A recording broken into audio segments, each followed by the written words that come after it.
Hello and welcome to the PocketGamer.biz podcast Week in Mobile Games, where we discuss the week's news and hopefully provide some insights. I'm Craig Chapple, head of content at PocketGamer.biz, and with me today, as always, is Aaron Astle, our news editor. How's it going, Aaron? What have you been up to? Yes, all good, thank you. I've had to crack out a warmer jumper this week. The temperatures really dropped. But other than that, I had quite an eventful weekend, actually. I got invited, someone at the gym, obviously guessed from my long hair that I might be into kind of heavy music. Had a spare ticket going for a metal gig, so I ended up going with him over to Bristol last weekend. Oh, wow. And saw a band called Orbit Culture, which is like, I think they were Swedish, like death metal. It was quite heavy stuff. Oh, wow. Your ears are still ringing. Yeah, and so it was. So I do like kind of heavier stuff, but kind of progressive rock is really my cup of tea. Metal was more of a teenage thing, and I've still just got the hair from it. So that was quite good fun. It was like a standing one as well, so I was trying to like not accidentally end up in the mosh pit. They're quite fun to observe. I don't really enjoy being in them that much. You don't like getting just knocked about? No, I tend to prefer to kind of keep to myself and not have loads of sweaty people touching me. It was quite amusing. The guy that I went with was straight in the mosh pit for the whole concert, and he was driving me home afterwards, so I was hoping he wasn't going to be too badly beaten up. All right, thanks, Aaron. As for myself, I've just been traveling. I've been at RovioCon and Slush. Somehow, my first time ever at both of these events. And I've been to Helsinki loads of times over the past 15 years, really, for various events. A lot of it, obviously, Pocket Gamer Connects Helsinki related. I've never been to these. RovioCon was great. Really good talks there. I'll go into those shortly. And Slush was just interesting because it was like, I know it's big, but it is so busy in there, and it's like being in a nightclub doing business is how I would describe it. It's really dark. There's lots of lights, and I imagine it would all look completely different once the really bright lights are turned on. You know, that kind of like, oh, it's the end of the night, we better go, kind of vibe. But yeah, it was good. I was going to show for our visual listeners. I went to the RovioCon VIP party, and there was this. Occasionally, they had this dancer in there, and I don't know if you could see this. I can only describe it as like the xenomorph alien dressing up for disco is how I would describe the look. Yeah. I can see that. But they were very good at dancing. It was really good fun. So I was only there for a couple of days, and then I got an early flight this morning. I'm still going. I feel like I'm like a child at the moment when they don't know that they're tired, or they do know they're tired, so they get more energy. It's that kind of vibe that I think I'm going through. So I think I'm just going to crash suddenly, hopefully without all the screaming. So yeah, we'll jump into it. As always, quick shout out. So we got Pocket Gamer Connects London, January 19th to 20th, our biggest show of the year. We're expecting probably about 3,000 people. We've actually got an extra, I don't know if this is officially announced. We've got we will still be at the brewery, but we also have some extra space at, I believe it's the Barbican this year, where we're going to do a Transmedia Summit and the Apps Business Summit, which is some non-gaming stuff. So you can which kind of crosses the divide, right? So you'll learn from non-gaming, and there's kind of a space to talk about some of the trends there, and also how like games is being adapted for that. So we'll have a lot more to announce over the coming months about that. And also, don't forget, we recently released our top 30 MENA game makers list. Please do check that out. It's really interesting. Right, so without further ado, we're going to jump into some news. Firstly, I was going to do some takeaways from RovioCon and Slush. I'm not going to say I'll do this. I'll be quick because I never am with these things. So sorry, Aaron, just buckle in. So when you first go into Slush, it has the slogan for the event, big banner outside. Also next to a bunch of flames that pop up, which is kind of cool. And the slogan is, "Still doubting Europe? Go to hell."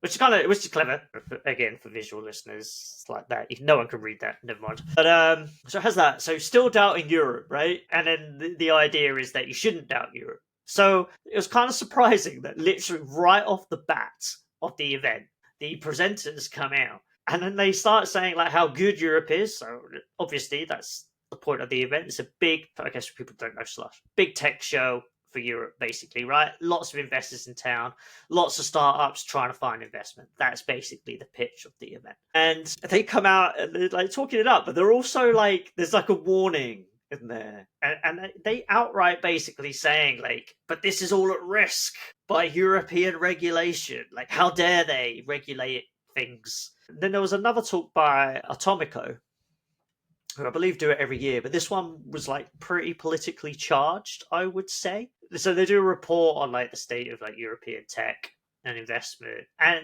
at the same time as saying kind of how amazing things are. There's a lot of unicorns in Europe. There's an AI startup, Lovable, which I think was at last year's show, and this year's show it's like grown dramatically to like I think it was 200 million ARR. And Lovable is like I think you can use it to. It's like an AI. It's like an AI platform that you can use to build apps and build businesses on top of. And so, but yeah. Anyway, so and within that, they're just like keep talking about, but this amazing future that we could have. And I think it was literally like regulation threatens like trillions in like GDP, which is odd, I think. But anyway, okay. It was all threatened by EU regulation. And we've previously had Ilkka Pannanen before this, like sound the alarm about the Digital Fairness Act, which if it went through in like worst case scenario, it would have a dramatic effect on how mobile games monetize and therefore destroy a lot of value in the European mobile games industry, right? And then there was a lot of other regulations. They even did like a call for people to sign up to this thing, which was basically trying to tell the EU like please like cut some regulations so we can compete with the US and China. Because without that, we're not on a level playing field. Was the pitch basically, and they need that to attract investment, etc. Which all kind of does make sense, but it was also just a bit strange that this show got so super political. I was not ready for that. So yeah, everyone's mad at Europe. The tech industry is mad at Europe, which was my initial takeaway off the bat. I had an interesting debate with someone about how self-regulation would work. So more on that soon. I'll be following that up. So second takeaway was about investments, and this probably builds on all of these takeaways. I think kind of build on each other. And so there's lack of investment was concerned. There were quite a few people saying how bad things are in the industry right now. So the industry is back to growth, but people still are finding it pretty challenging, and investment super challenging in games. One founder and investor I spoke to said that there seems to be a dearth of startups right now. So maybe like years ago, like during this week, they would get quite a lot of pitches, like maybe a dozen or so. This year, there wasn't really any. I think they just had like a few people, and it was like the same people that were starting new companies. So that was interesting. One founder that's starting a new games company said that the lack of VCs and investors in general in games made it tough to raise a fund. So they have a backer, but they need like another. They need more to complete the raise. So like you could attract somebody, and that's amazing. But if you can't raise the whole fund, kind of what's the point, I guess. I spoke with a major investor today, one of the leading games investment groups, and they noted that there are maybe only like 20 I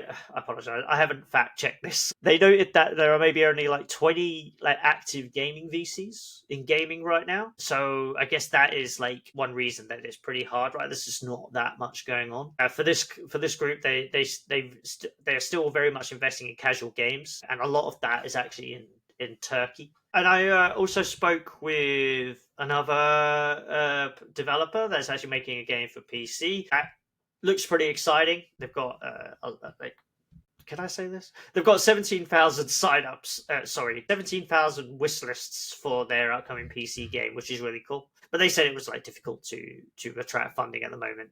Maybe they don't need it for their project. But yeah, there's a lot of problems going around happening right now for investment, and yeah, it is a big concern. So as part of that, I talk about non-gaming because I think that feeds into investment. So at RovioCon, Deconstructor Fund founder Mishka Katkov did a fantastic talk about a lot of trends, and probably a lot of the ones I'm mentioning here. And he spoke about non-gaming apps being on the rise and overtaking games in revenue, which I think is something that we all know. But like, what is the impact of that is quite interesting. So he pointed out a case where a founder had a strong and growing mobile games business, but they couldn't actually find an exit. They didn't get a single buyer, basically. And meanwhile, apps perhaps have less trouble in the same situation, like if it was a strong growing app. So he said that while games companies can sell at a 1x to 3x multiple, app companies can sell at maybe a 10x multiple. So I guess you can sort of see why investors, right, if they're looking at two different things. I spoke with an investor today, and they said, like, so this is a major games investor.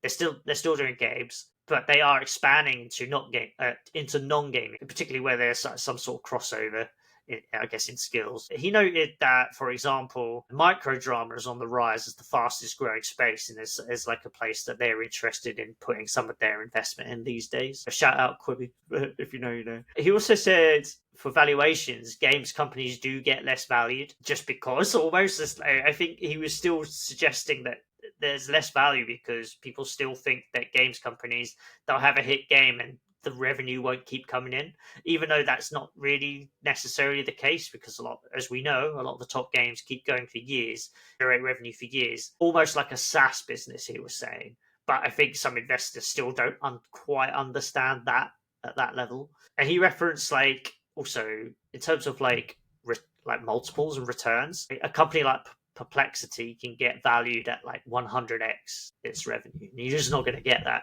most likely with a games company, right? So I think what that all means is that non-gaming is perhaps for some people, obviously it's not for everyone. There'll still be a lot of successful new games businesses, etc. But it is perhaps more interesting to investors and founders right now from a returns perspective, particularly if gaming skills can be transferred to the app space, which is something we're seeing. For example, Duolingo did an acqui-hire of a lot of the Next Beat staff who are now working on the music side of that business, and I think they're helping out with like other gamification parts, as it were, of Duolingo. Two more takeaways. China. That was a really interesting topic. I had an amazing conversation with someone about this. But again, shout out to Mishka for talking about China in his talk. So Chinese publishers are dominating the mobile games industry. Mishka noted that Chinese companies have big team sizes. They build monetization at the core of their games right off the bat. So if they have a higher user value, that can lead to higher UA budgets. And they just have a bigger home market, among other advantages, right? And those advantages generally are they just have a lot of money. Like I said, big teams. There's a bit of talk about 996. I won't go into that at the moment, but I had a lot of interesting chats about that as well. So with large teams, so Mishka said that 1,000 was a relatively average team size in China. So big budget, substantial expertise. So there's Chinese publishers have grown into kind of global market leaders. And he showed a chart of the top 20 publishers by IAP revenue for the past 12 months. 6 of them are from China, while some of the others are based in Asian countries like Japan and Singapore. I think it's worth noting that that doesn't include like direct consumer revenue. Top publishers have overtaken Western competitors. Which actually showed like in some interesting charts. You could argue about the comparisons. Like Century Games has overtaken Supercell over the past year, while Microfund's Gossip Harbour, it's a merge game, has become the leading merge game in the world. It's overtaken Travel Town and Merge Mansion. I think Travel Town is a UK-made game. And then Merge Mansion is obviously from Finnish studio Metacore. But I spoke with one industry expert, and then they, during the event, they had concerns over how Western developers can compete with their Chinese counterparts, particularly given their expertise in both design and marketing.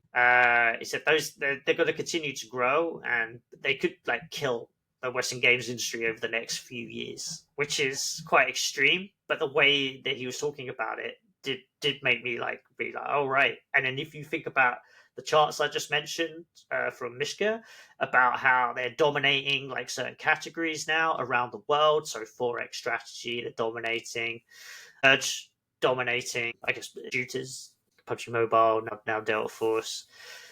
He said that one team marketing is actually seen as like an even more important role than the game design, because that's just how games are sort of built there.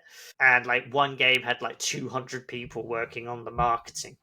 And that is also with AI involved. So these are kind of things you're having to compete with now. Really interesting chat. And yeah, how do you compete with that? I think that's going to be the big challenge for the Western market over the coming years. I think the one area that they're not quite dominating, so I also spoke with an investor about this today, as well as this expert, and then they're just like match free is perhaps the area that's not that China hasn't quite had yet, and so you're seeing like some interesting startups in Turkey, right, do that, and obviously Dream Games I think had a I was told it was like a 3.3x multiple. Its latest fundraise. Just trying to bring all the things together. But but he said like ultimately Chinese developers will crack match free, and so that is something that they are from this major investor that he said like that is something that they do look at, and it is a concern.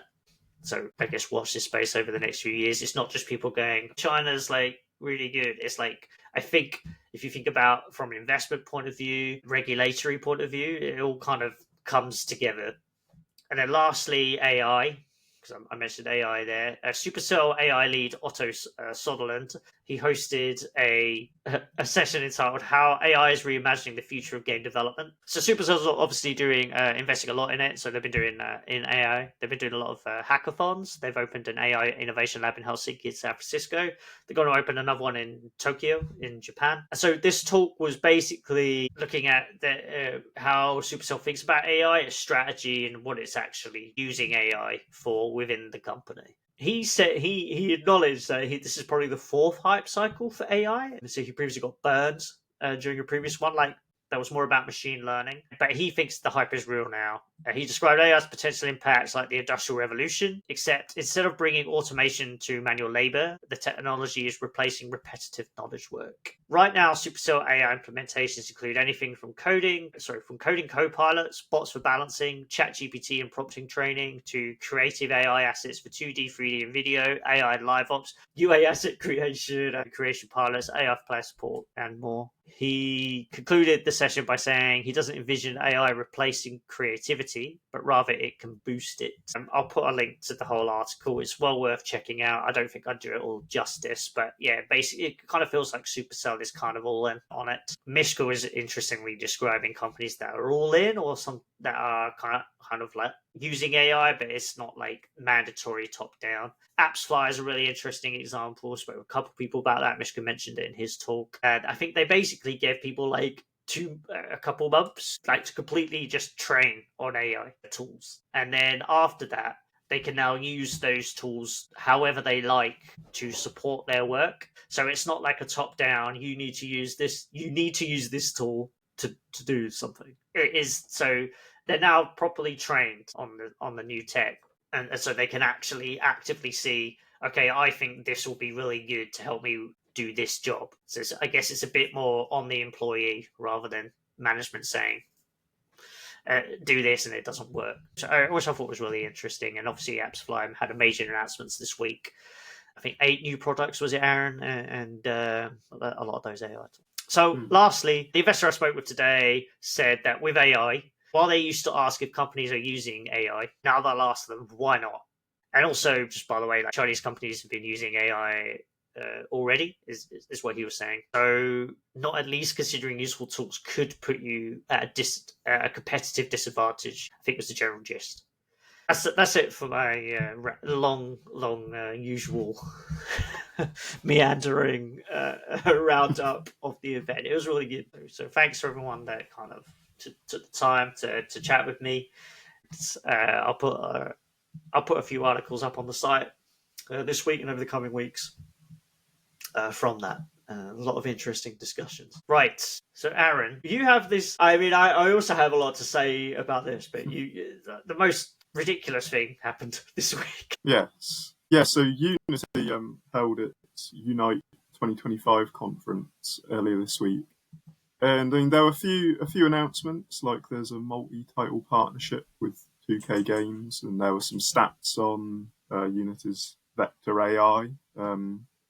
But probably the most surprising thing that I imagine most people listening will be aware of is that Tim Sweeney took to the stage at the Unity event. And obviously, given the Unreal Engine, the two are competitors. But yeah, Sweeney came on stage and was talking about a new partnership between Epic and Unity, which sort of sounds like it's, I guess, to the benefit of both, really, which makes sense. But he talked about Unity bringing its new in-app purchase SDK to Unreal Engine developers. So developers that use Unreal Engine will be able to choose Unity's in-app purchase APIs when handling like cross-platform purchases and things. And he went a bit into the kind of context of the web stores and the opening up of Apple and Google and all the billing service stuff, that's been kind of Epic's years-long battle. Yeah, I guess in one way this is kind of the result of that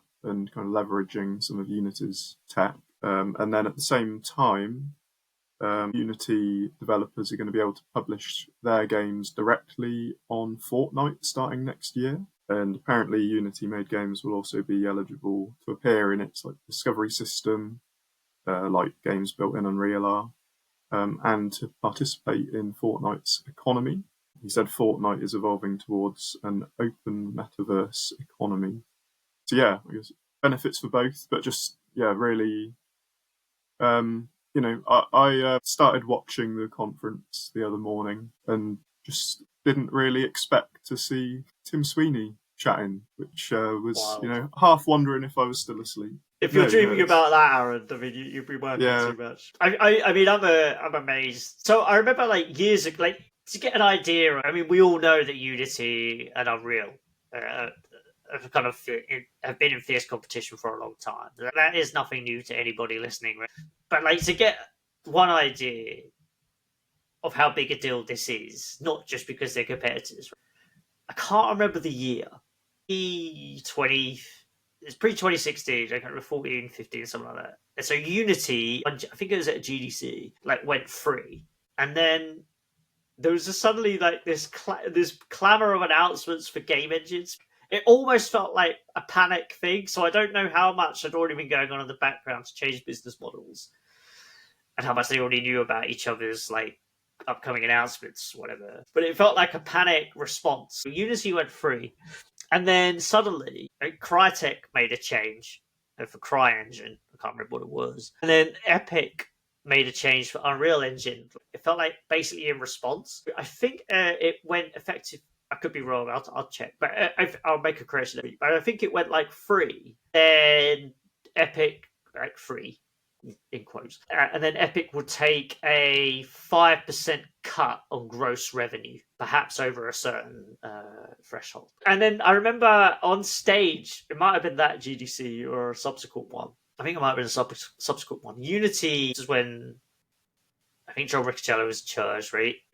A developer was on stage and outright criticized the 5% fee. Like saying it's too much, effectively, is what they were saying. And then obviously the battles over the years. So this is how big a deal it is, right? And these are the two big game engines in the games industry. I know there's like things like Coco's and Godot is gaining share, etc. But these are the two most well-known leaders in the space. Such a huge deal. They would just appear on stage together. It felt, to me, my first thought is it felt a bit like a concession of like, I guess a couple of things. I know Tim Sweeney is all about the kind of open platforms, etc., right? So maybe this is part of that philosophy.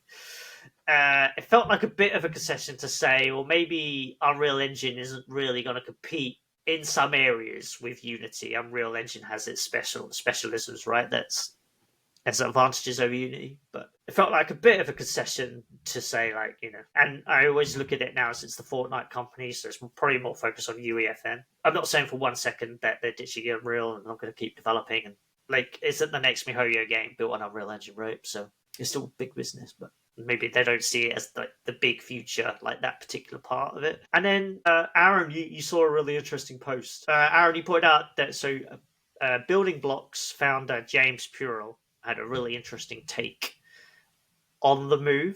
He said, like, for reference, it's like seeing the Coke CEO tip sharp at Pepsi, which I think is a really good comparison. He said, the two companies announced that they're partnering to bring Unity games to Fortnite, as you said. You will also support Unreal Engine. Together, they are building an open, interoperable future for gaming, is what they were saying. And then James Purell says, the reality is Roblox is so dominant that competitors are being forced to team up just to keep pace. Roblox has, I haven't checked this, 51 million daily active users. Fortnite has around 40 to 50 million monthly active users. So Roblox's daily users are 3x this month, Fortnite's monthly. And then it talks about like payouts, what's paid out, paid developers over $1.1 billion between March 2024 and March 2025.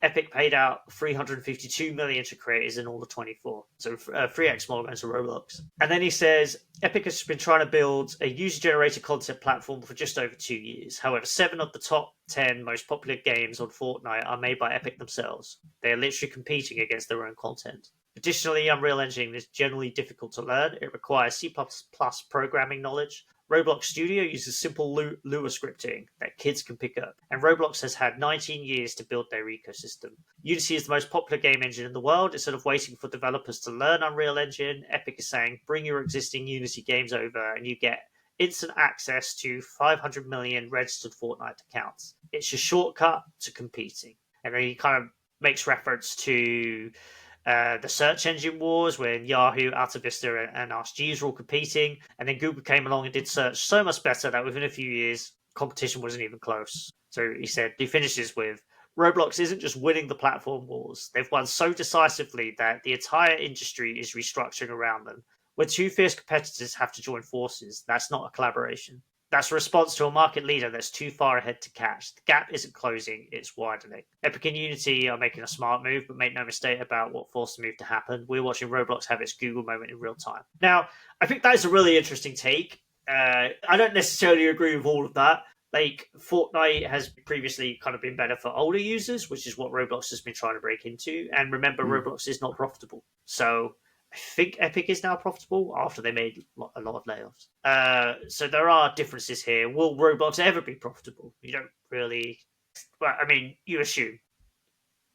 Like, there's a long way to go. And Roblox is also around the world facing challenges, probably with regulation, and it's faced some bans, right? So I don't think it's.